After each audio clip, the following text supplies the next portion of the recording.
donc la suite du short d'aujourd'hui, où je vous ai dit, rappelez-vous ce qu'a dit Kennedy quand il est arrivé au pouvoir.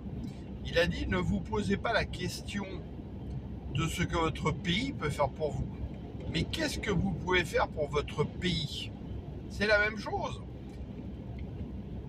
Est-ce qu'on devrait continuer de se poser la question, qu'est-ce que Dieu peut faire pour nous, sachant qu'il l'a déjà fait?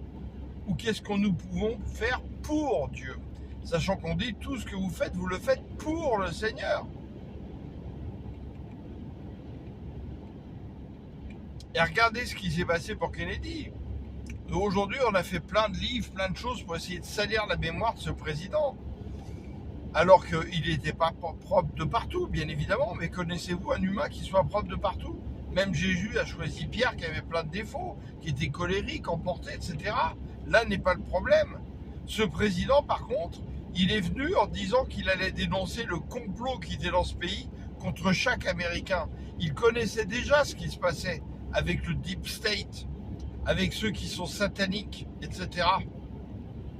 Il voulait dénoncer le complot des 5 grandes banques juives, Morgan, Rothschild et toute la clique. Il s'est opposé à la guerre du Vietnam, donc faisant perdre des milliards de dollars, etc. Tout ce qu'il a fait, il était sûr d'aller à la mort. Mais il a continué. Et ceux qui étaient avec lui à Dallas, Lyndon Johnson, le père Bush qui était sénateur à l'époque, etc. Tous ces gens-là ont participé au complot pour le faire tuer. Ils ont été présidents ensuite.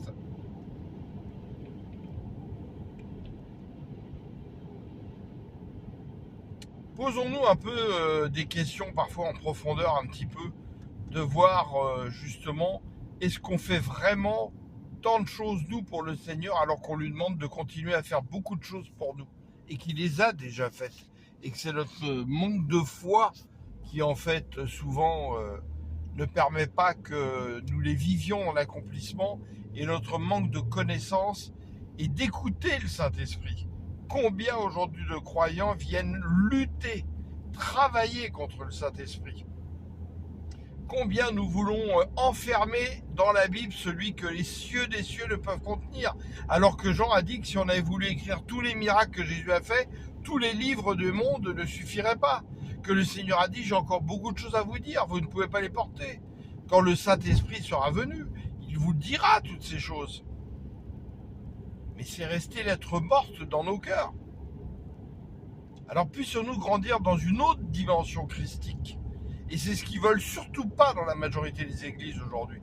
Ils veulent nous enchaîner dans leurs églises, des hommes. Alors que